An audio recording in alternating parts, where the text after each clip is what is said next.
pessoal, a paz do Senhor. Meu nome é professor Alex, sou professor do IBCE, do Instituto Bíblico Cristão Evangélico.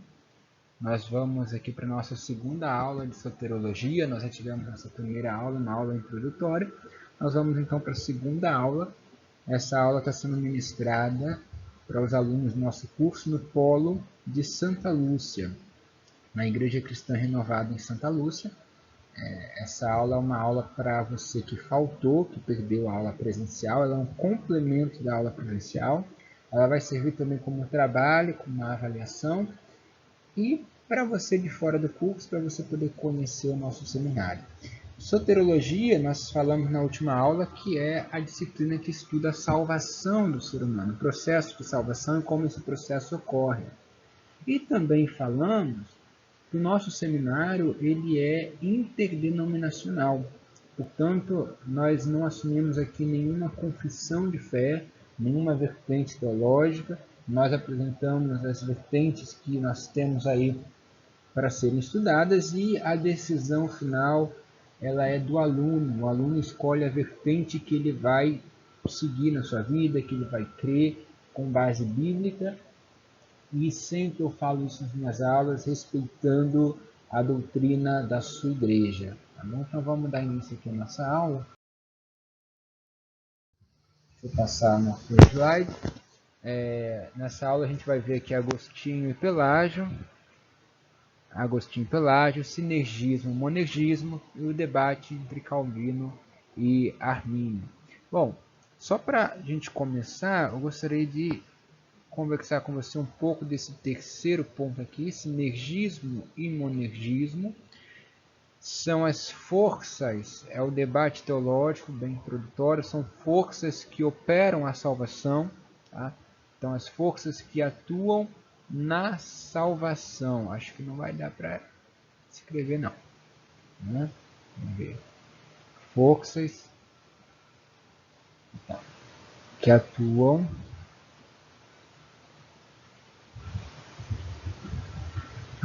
na salvação.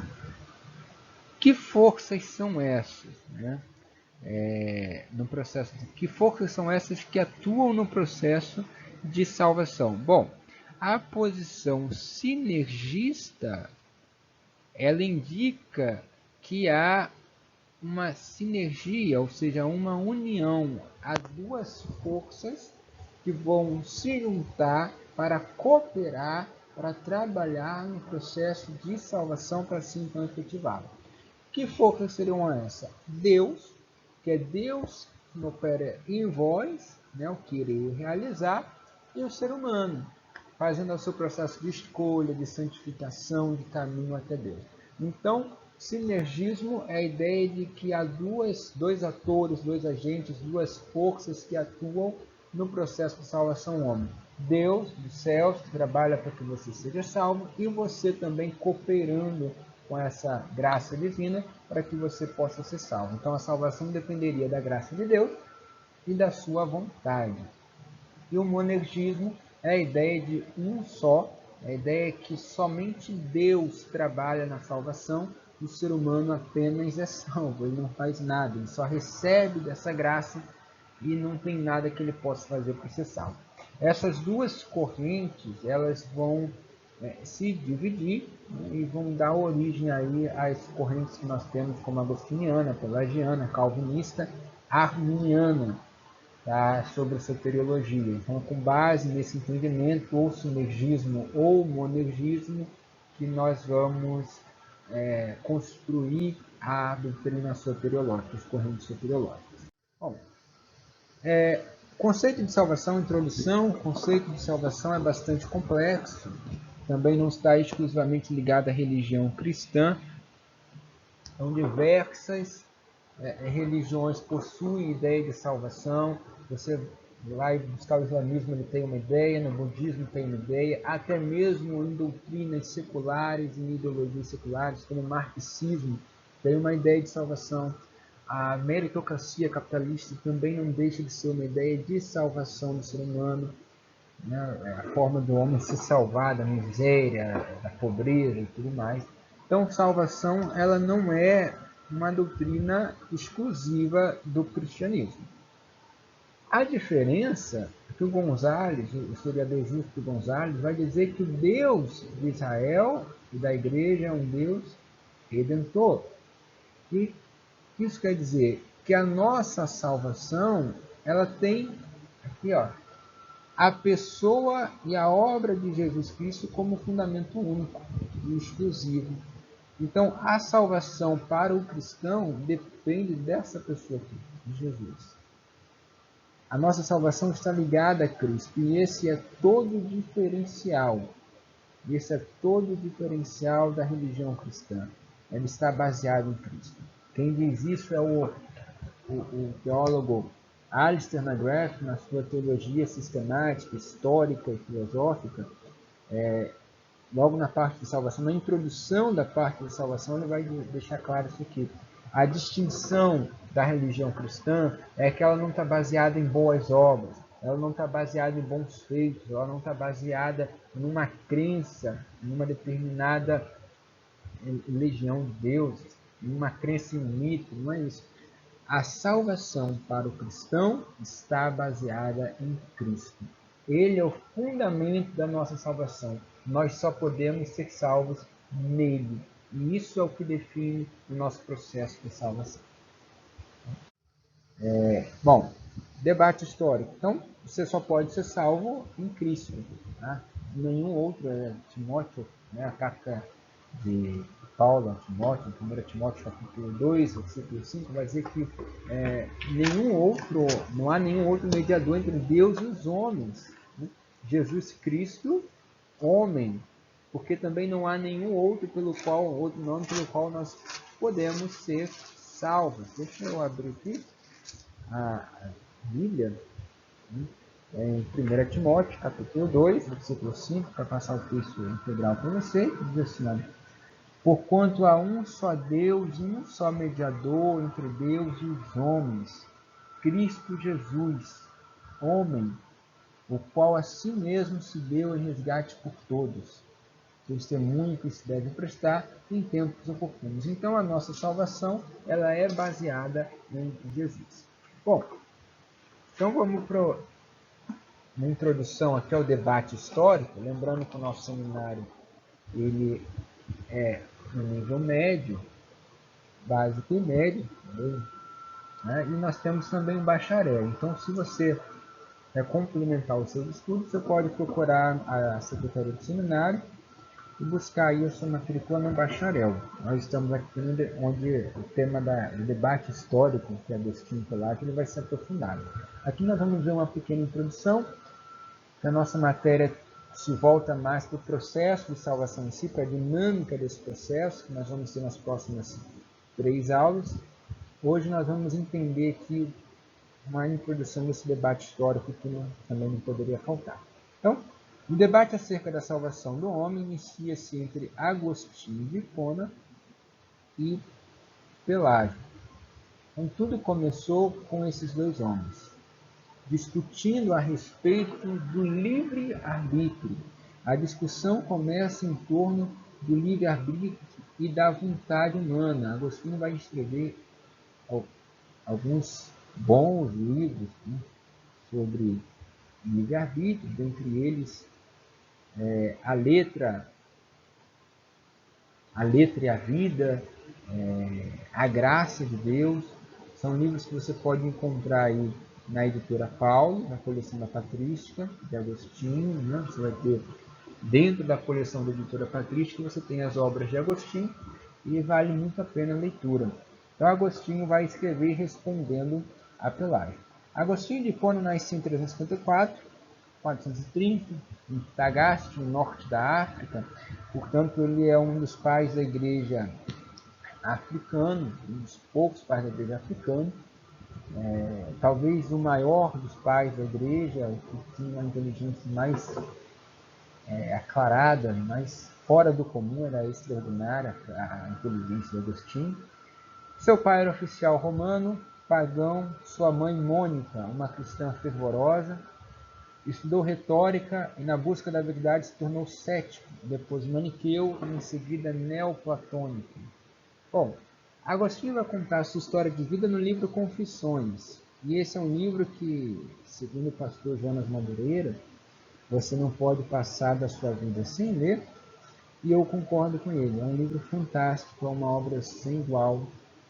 Não tem outro exemplar desse livro no mundo parecido com ele, porque é um diário de um cristão fervoroso que conta a sua trajetória de vida e os seus pecados. É alguém que conta os seus pecados, que conta a sua estrada até o cristianismo. Nessa estrada até o cristianismo, ele vai dizer que ele era cético. Ele buscava a verdade, mas essa verdade a princípio não existia. Depois ele se tornou um maniqueu, quando ele começou a debater internamente, né, o problema do mal. Como é que o mal surge? Se Deus é bom, como ele tantas vezes ouviu da sua mãe, Mônica, era uma cristã, dizer que Deus era bom? Se Deus é bom, como se explica o mal? E aí, Agostinho, como não conseguia achar essa resposta, ele cai na seita maniqueísta, uma religião persa, que explicava o mundo como uma luta, um embate entre duas forças do bem e a força do mal, isso desde os tempos antigos, desde o início do mundo. Então existia dentro de cada ser humano e no mundo em si uma força boa e uma força mal que você deveria alimentar essa força boa ou amar. Então as suas ações eram consequências daquilo que você alimentava. Daí uma explicação do mal. Então caberia ao homem fazer o bem ou o mal segundo aquele espírito que ele alimenta dentro dele.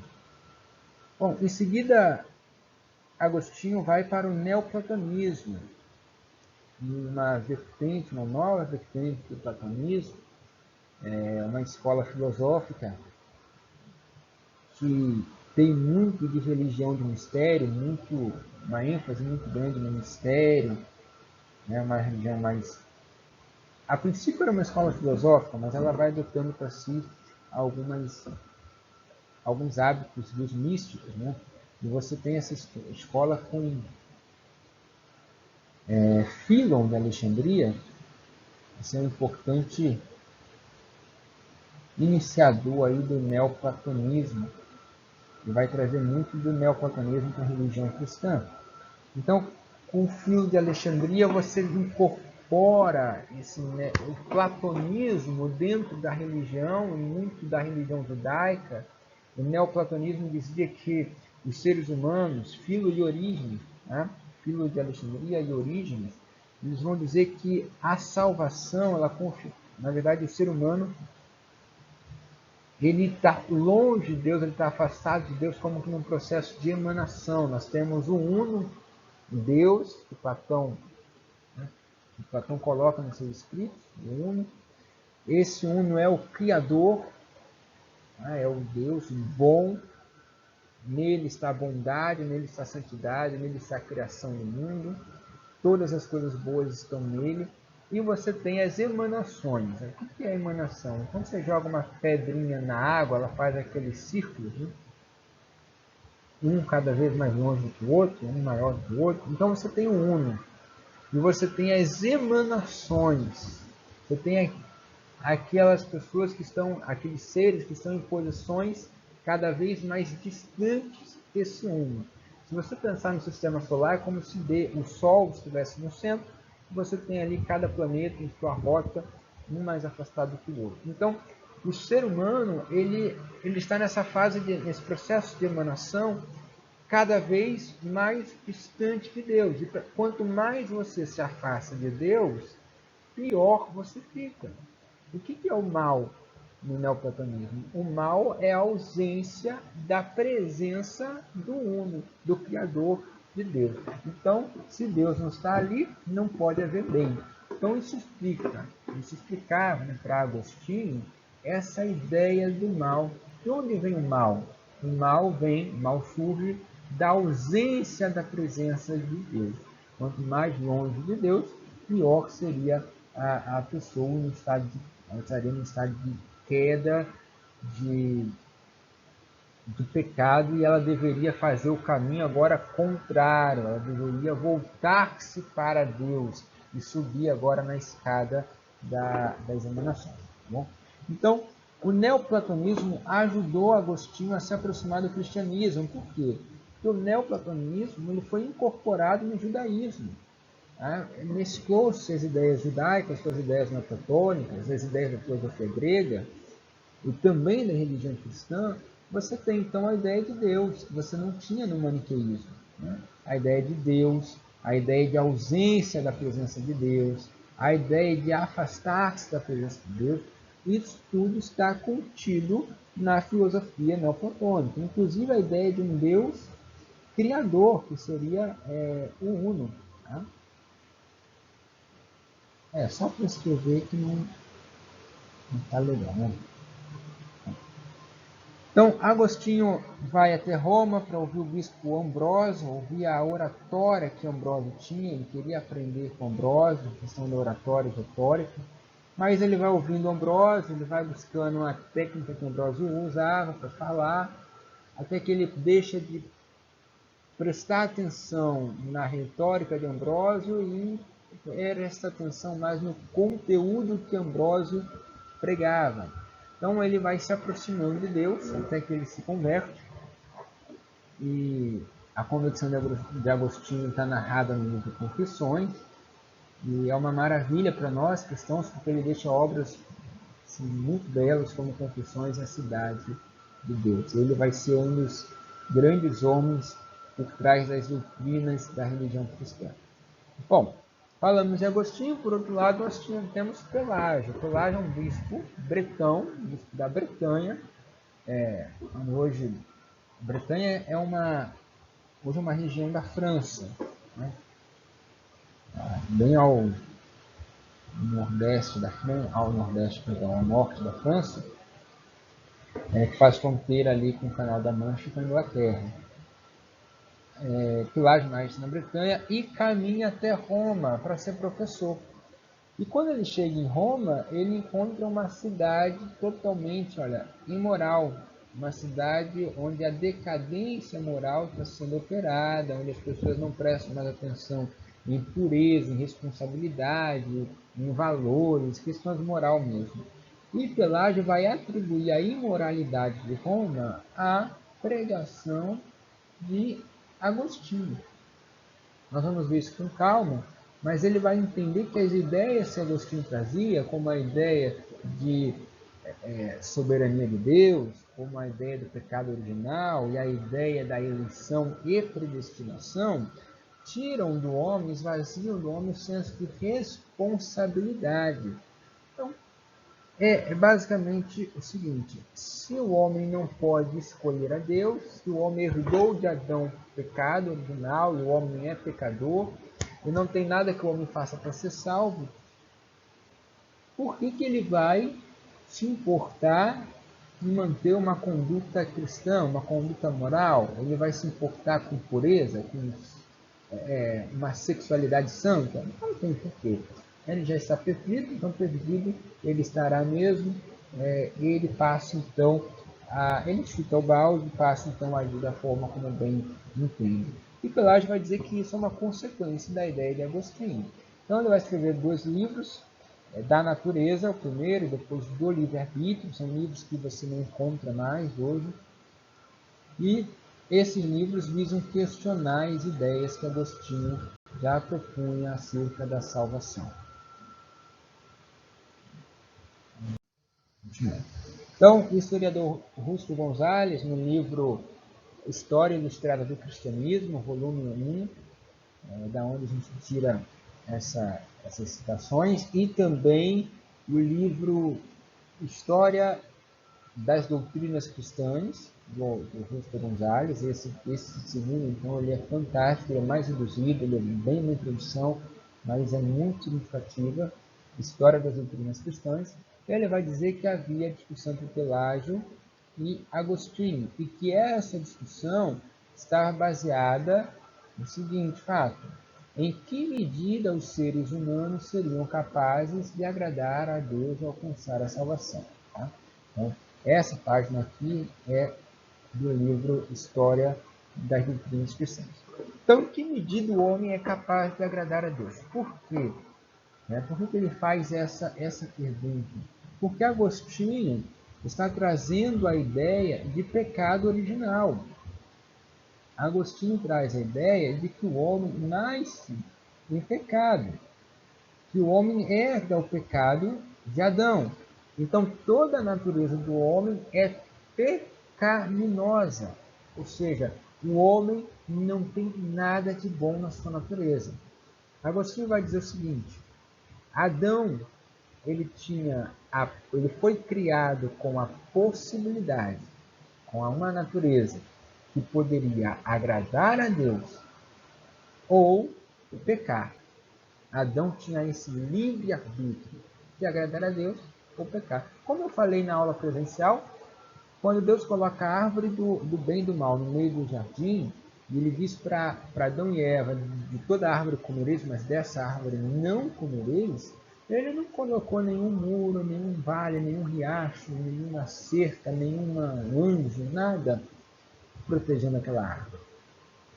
Ele deu ao homem a liberdade, junto de uma fala, junto de uma ordenança de Deus: dessa árvore não comereis. Então, naquele momento ali, Deus deixa o homem livre para agir conforme a sua vontade, mas com o objetivo de ser obediente a Deus. Bom, então esse homem, esse primeiro Adão, ele tinha esse estado, essa natureza. Ele podia obedecer a Deus, mas ele também estava livre para pecar. Afinal, nada o impedia, a não ser um senso de responsabilidade, um senso de obediência que ele poderia transgredir.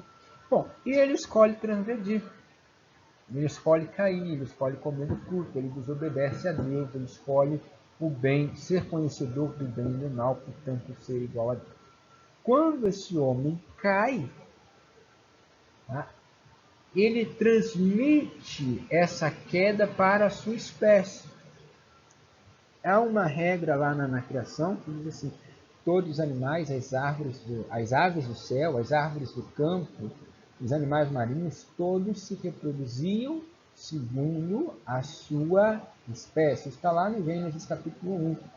No versículo 12, versículo 21, vai dizer isso diversas vezes. Se reproduziram segundo a sua espécie. Então Adão se reproduz segundo a sua espécie. Quando Adão está em pecado, quando ele cai da graça de Deus, quando ele peca, ele já não é um ser mais livre para obedecer a Deus. Ele perde essa liberdade.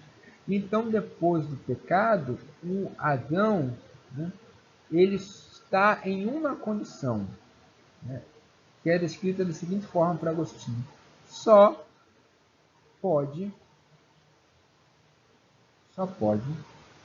pecar. Na verdade, Agostinho descreve isso de uma forma negativa, Ele descreve que o homem não pode não pecar. Não pode não pecar. Ou seja, depois do pecado, o homem só comete pecado. Ele não pode agradar a Deus.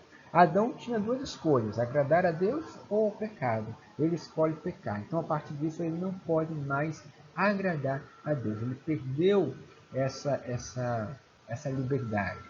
O homem, depois do pecado, ele é livre? Ele tem livre-arbítrio? Sim, ele tem. Ele tem livre-arbítrio. Ele é livre para escolher o que ele quiser. Porém, essa liberdade agora ela é limitada. Por quê? Ela não pode, em hipótese nenhuma, na visão de Agostinho, agradar a Deus. Tudo que o homem escolher vai ser pecado. Isso está baseado lá em Romanos, capítulo 14, versículo 23, onde Paulo está falando sobre questão de alimentação, e ele coloca no final do versículo 23, na parte C, um princípio que Agostinho retira como um princípio eterno, um princípio geral, universal, que diz assim: tudo que não provém da fé é pecado. Então, se o homem não está perto de Deus, se o homem não está próximo de Deus, se o homem não tem a presença de Deus, tudo que ele fizer, de bom ou de ruim, constitui-se em pecado. Porque o pecado é estar separado de Deus. O pecado é uma condição de separação de Deus. Então, A natureza de Adão é uma natureza pecaminosa. Por que é uma natureza pecaminosa? Porque comete vários pecados em série? Não é isso. Mas é porque está afastada de Deus. Quando ele cai, ele não tem mais aquela comunhão. Por isso que o autor de Comandos... E ele vai reproduzir essa espécie afastada de Deus agora. Né? Adão cai e depois ele reproduz. Então a reprodução de Adão e de Eva é a reprodução segundo a sua espécie. Que espécie é essa? A espécie humana afastada de Deus.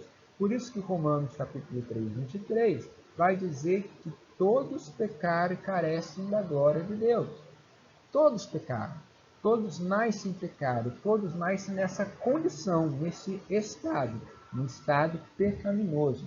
E aqui a gente já vai encerrar essa aula, vou fazer um outro vídeo para não ficar muito grande. Então, Agostinho está dizendo o seguinte, tá? Ele está fazendo uma distinção entre o pecado como um estado, o pecado enquanto um estado, e o pecado enquanto uma ação. Pecado não é só aquilo que você faz de errado, mentir, roubar, se embriagar, adulterar. Não é somente isso. Essas ações, obviamente, elas são pecaminosas. Mas nós pecamos porque nós estamos num estado, numa condição de pecado. Nós estamos, isto é, afastados de Deus, separados de Deus. Romanos capítulo 5 vai dizer que nós somos inimigos de Deus. Em Tiago, evidentemente, Tiago vai dizer que a amizade do mundo é inimizade contra Deus. Portanto, nós somos amigos do mundo, amigos do pecado, nós desejamos o pecado, portanto, nós somos amigos de Deus. E Paulo, aquela clássica passagem de Paulo, em Romanos capítulo 7, Paulo vai dizer: o bem que eu quero fazer, esse eu não faço, mas o mal que eu quero, esse eu faço. Miserável homem que sou, quem me livrará do corpo dessa morte? Então, nós não podemos fazer o bem, porque o bem está em Deus. Nós estamos separados, o homem sem a graça de Deus, sem a presença de Deus. O homem longe de Deus está separado de Deus, está distante de Deus, de tal forma que ele não pode fazer o bem. Tudo que ele faz existe por trás de uma motivação pecaminosa. Veja, Agostinho, no livro Confissões, ele chega a orar dizendo: Senhor, dai-me castidade, mas não ainda. Ou seja, ele quer buscar as coisas boas, ele quer buscar a Deus, ele quer buscar princípios morais, mas veja, não ainda por quê? Porque a carne dele grita, porque a natureza pecaminosa grita e deseja as coisas pecaminosas. E ele não pode controlar isso. Ele deseja o mal, ele busca o mal nas suas atitudes. Tá? Então, esse é o conflito de uma mente que reconhece a verdade do Evangelho, mas está escravizada nos prazeres do mundo. Bom, então, Agostinho vai dizer o seguinte, para a gente encerrar. Eu sempre quis, eu encontrei a verdade, não era sempre não, eu encontrei a verdade em Cristo. Eu busquei essa verdade de várias formas. Nunca consegui alcançá-la. Nunca. Eu só cheguei nela porque Deus me resgatou de uma forma tal que eu não poderia dizer não. E aí ele vai dizer uma clássica passagem do livro de Confissões, se eu não me engano, preciso confirmar, mas se eu não me engano está no livro 10, ele vai dizer o seguinte: tarde te amei. Vou colocar aqui: tarde te amei. Ó beleza tão antiga e tão nova. Tarde eu te amei. Por que tarde ele te amou? Por que tarde ele amou a Deus? Porque ele queria fazer isso antes. Ele queria buscar a graça de Deus antes. Ele queria encontrar Deus muito antes. Ele já buscava. Mas ele não encontrava Deus. Somente quando Deus o chamou. Procura. Essa também tem uma música muito bonita, né? Algumas bandas, alguns grupos cristãos transformaram a letra essa passagem em música e vale muito a pena você conferir. Bem, nós vamos já se aproximando dos 30 minutos, eu vou encerrar a aula. Depois eu faço uma outra aula para a gente falar sobre Pelágio, tá? E como é que foi essa discussão entre Pelágio e Agostinho. Fica na paz de Deus e aguarda aí o próximo vídeo que já a gente coloca no YouTube. Um abraço para você e até breve.